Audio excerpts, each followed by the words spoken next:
A ver si aquí se monta mucha gente para ir yendo para arriba, porque TV3 está arriba.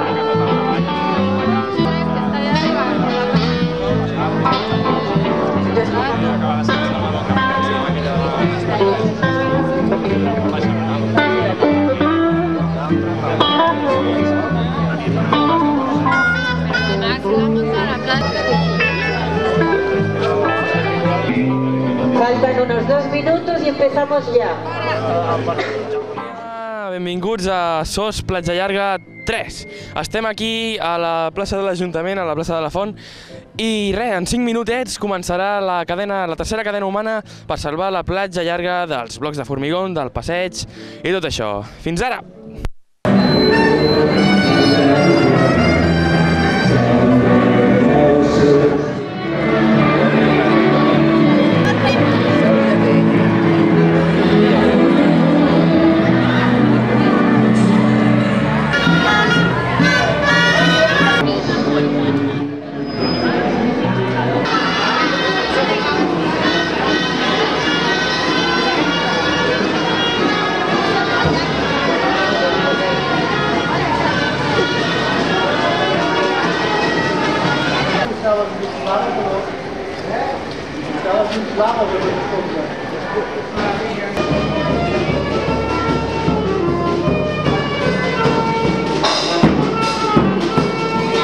Bon dia de nou, estem aquí amb la Lola, la coordinadora de la plataforma Salvem la Platja Llarga. Bon dia, Lola.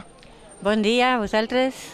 Bueno, pues estem aquí per tercera vegada, bueno, aquí no, fem el SOS Platja Llarga número 3 i et volíem preguntar quines respostes han tingut de part de l'Ajuntament o de part d'altres persones les anteriors cadenes, la SOS Platja Llarga 1, la 2, i la teva opinió, com ha anat la jornada avui aquí a la plaça de l'Ajuntament, a la plaça de la Font i tot el carrer Major cap a dalt, a la catedral. Endavant. Doncs comencem per la resposta que he tingut avui, que ha sigut bastant bona tenint en compte que molta gent en aquesta ciutat treballa el dissabte al matí, però molta. Jo crec que un 80% o alguna cosa així. I al matí, i entre una cosa i l'altra, jo tenia una mica por que no es fes, però s'ha fet fins als 4 cantons, no han arribat fins a la catedral. Si hagués durat 10 minuts més sí que hagués arribat, perquè sí que hi havia gent allí, però s'ha desfet. La propera durarà mitja hora, en puestos de 20 minuts. Sembla que són necessaris. És necessària la mitja hora. En quant a la repercussió de les altres cadenes, a l'Ajuntament, que és el nostre principal interlocutor, no ha sigut massa... No sé, no s'ha notat massa. De fet, seguim sense aconseguir les nostres entrevistes amb l'alcalde. Tampoc buscàvem fer força per aconseguir alguna cosa. Sempre diem que aquestes cadenes no són per fer força, entre cometes, diguem, no? Són per mostrar el desig ciutadà de que se salvi la platja. I això, indudablement, s'ha demostrat. Aquest estiu hem demostrat que els mateixos usuaris de la platja, els que estan allí, i molta gent que va anar també de Tarragona, però volen que se salvi, perquè es gasten els nostres diners en arreglar una platja en contra del que volen els seus usuaris, no? És increïble. Aleshores, avui hem començat una sèrie de cadenes dins de la ciutat, perquè ja no fa temps de platja i bueno, repercussió, jo crec que tothom ho vegi i dintre ha de saber-se de que aquest projecte no és popular. Escuchemos la canción de este amigo nuestro. Un paseo a una playa y yo digo, ¿acaso una playa con su arenita bonita necesita que le pongan hormigón para pasear? Digo yo, que las playas ya sirven para pasear, ¿no? ¿No será que nos venden otra vez la moto y que luego van a ponerle hormigón, electricidad, casas, dinero, especulación? Que me pongo nervioso. Te voy a tomar la pastilla. Salvem la platja llarga. Tots units per salvar la platja llarga. Aquesta és la tercera cadena humana i que sapigueu que el 15 de desembre farem una altra a les 7 de la tarda, aquí mateix, a la plaça La Font. Moltes gràcies.